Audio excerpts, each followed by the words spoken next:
Hans in luck. Some men are born to good luck. All they do or try to do comes right. All that falls to them is so much gain. All their geese are swans. All their cards are trumps. Toss them which way you will. They will always, like poor puss, alight upon their legs, and only move on so much the faster. The world may very likely not always think of them as they think of themselves. But what care they for the world? What can it know about the matter?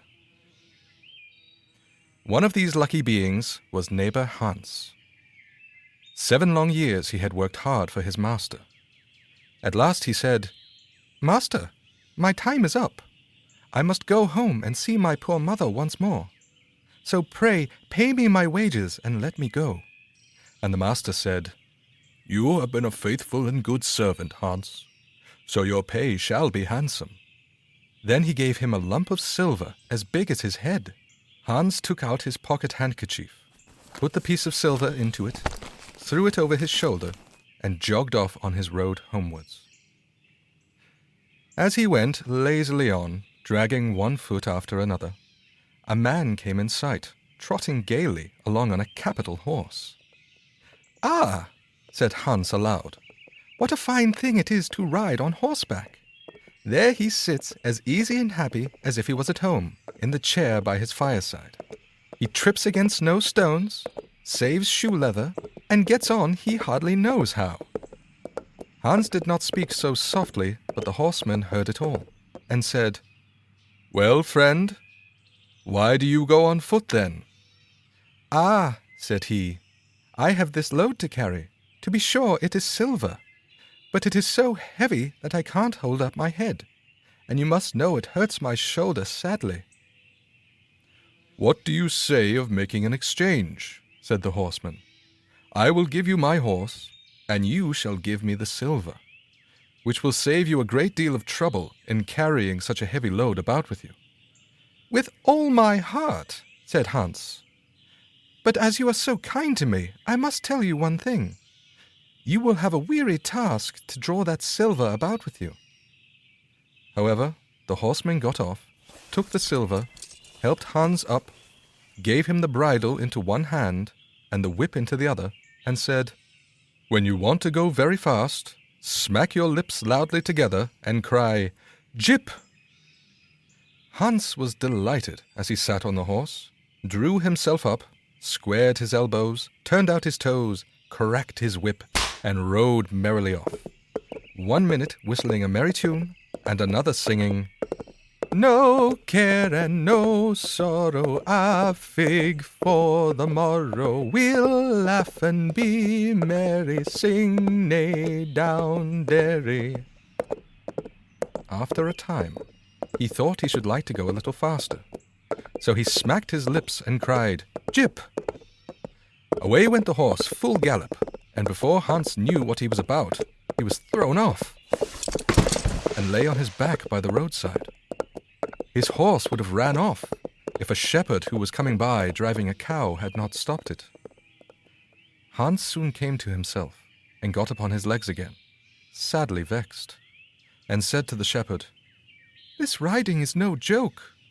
When a man has the luck to get upon a beast like this that stumbles and flings him off as if it would break his neck. However, I'm off now, once for all. I like your cow now a great deal better than this smart beast that played me this trick, and has spoiled my best coat, you see, in this puddle, which, by the by, smells not very like a nosegay. One can walk along at one's leisure behind that cow, keep good company, and have milk, butter, and cheese every day into the bargain. What would I give to have such a prize?" "Well," said the shepherd, "if you are so fond of her, I will change my cow for your horse. I like to do good to my neighbors, even though I lose by it myself." "Done," said Hans merrily. "What a noble heart that good man has," thought he. Then the shepherd jumped upon the horse, wished Hans and the cow good morning, and away he rode. Hans brushed his coat, wiped his face and hands, rested a while, and then drove off his cow quietly, and thought his bargain a very lucky one. "If I have only a piece of bread, and I certainly shall always be able to get that, I can, whenever I like, eat my butter and cheese with it. And when I am thirsty, I can milk my cow and drink the milk. And what could I wish for more?" When he came to an inn, he halted, ate up all his bread, and gave away his last penny for a glass of beer. When he had rested himself, he set off again, driving his cow towards his mother's village. But the heat grew greater as soon as noon came on, till at last, as he found himself on a wide heath that would take him more than an hour to cross, he began to be so hot and parched that his tongue clave to the roof of his mouth. "I can find a cure for this," thought he. "Now I will milk my cow and quench my thirst." So he tied her to the stump of a tree and held his leathern cap to milk into. But not a drop was to be had. Who would have thought that this cow, which was to bring him milk and butter and cheese, was all that time utterly dry? Hans had not thought of looking to that. While he was trying his luck in milking, and managing the matter very clumsily, the uneasy beast began to think him very troublesome, and at last gave him such a kick on the head as knocked him down, and there he lay a long while senseless. Luckily a butcher soon came by, driving a pig in a wheelbarrow. "What is the matter with you, my man?" said the butcher, as he helped him up. Hans told him what had happened, how he was dry and wanted to milk his cow, but found the cow was dry too. Then the butcher gave him a flask of ale, saying, "There, drink and refresh yourself. Your cow will give you no milk. Don't you see she is an old beast, good for nothing but the slaughterhouse?" "Alas, alas," said Hans, "who would have thought it? What a shame to take my horse and give me only a dry cow. If I kill her, what will she be good for? I hate cow beef. It is not tender enough for me. If it were a pig now, like that fat gentleman you are driving along at his ease, one could do something with it. It would at any rate make sausages." "Well," said the butcher, "I don't like to say no when one is asked to do a kind neighborly thing. To please you, I will change, and give you my fine fat pig for the cow." "Heaven reward you for your kindness and self-denial," said Hans, and he gave the butcher the cow, and taking the pig off the wheelbarrow, drove it away, holding it by the string that was tied to its leg. So on he jogged, and all seemed now to go right with him. He had met with some misfortunes, to be sure, but he was now well repaid for all. How could it be otherwise with such a travelling companion as he had at last got? The next man he met was a countryman carrying a fine white goose. The countryman stopped to ask what was o'clock.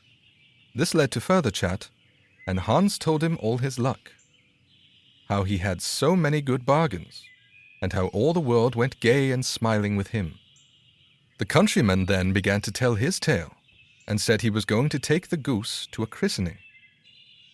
"Feel," said he, "how heavy it is, and yet it is only 8 weeks old. Whoever roasts and eats it will find plenty of fat upon it. It has lived so well." "You're right," said Hans, as he weighed it in his hand. "But if you talk of fat, my pig is no trifle." Meantime the countryman began to look grave, and shook his head.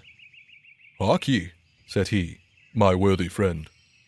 You seem a good sort of fellow, so I can't help doing you a kind turn. Your pig may get you into a scrape. In the village I just came from, the squire has had a pig stolen out of his sty. I was dreadfully afraid when I saw you that you had got the squire's pig. If you have, and they catch you, it will be a bad job for you. The least they will do will be to throw you into the horse pond. Can you swim?" Poor Hans was sadly frightened. "Good man," cried he, "pray get me out of this scrape.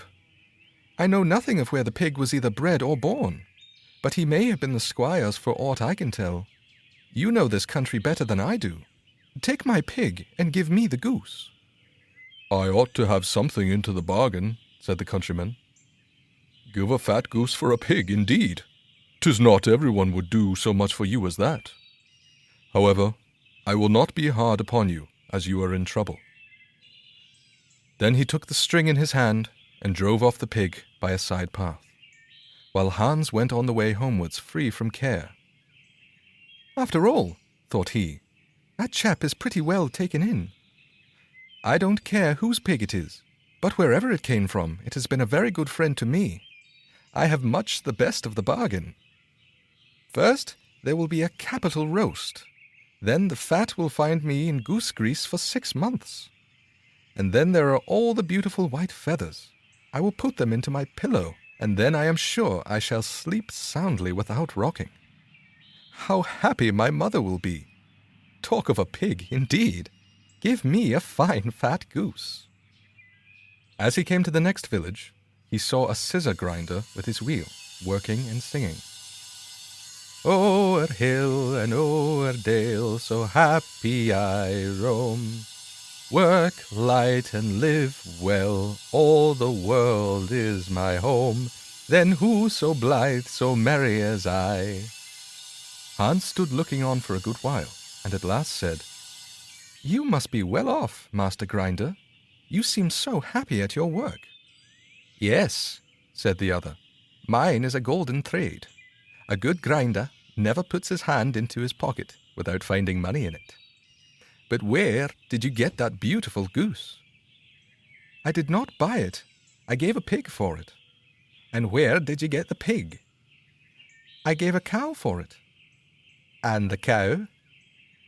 "I gave a horse for it." "And the horse?" "I gave a lump of silver as big as my head for it." "And the silver?" "Oh, I worked hard for that 7 long years." "You have thriven well in the world hitherto," said the grinder. "Now, if you could find money in your pocket whenever you put your hand in it, your fortune would be made." "Very true, but how is that to be managed?" "How? Why, you must turn grinder, like myself," said the other. "You only want a grindstone. The rest will come of itself. Here is one that is but little the worse for wear. I would not ask more than the value of your goose for it. Will you buy?" "How can you ask?" said Hans. "I should be the happiest man in the world if I could have money whenever I put my hand in my pocket.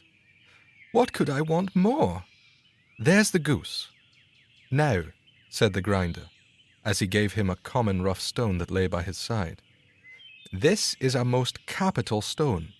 Do but work it well enough, and you can make an old nail cut with it." Hans took the stone and went his way with a light heart. His eyes sparkled for joy, and he said to himself, "Surely I must have been born in a lucky hour. Everything I could want or wish for comes of itself. People are so kind. They seem really to think I do them a favor in letting them make me rich and giving me good bargains." Meantime, he began to be tired, and hungry too, for he had given away his last penny in his joy at getting the cow.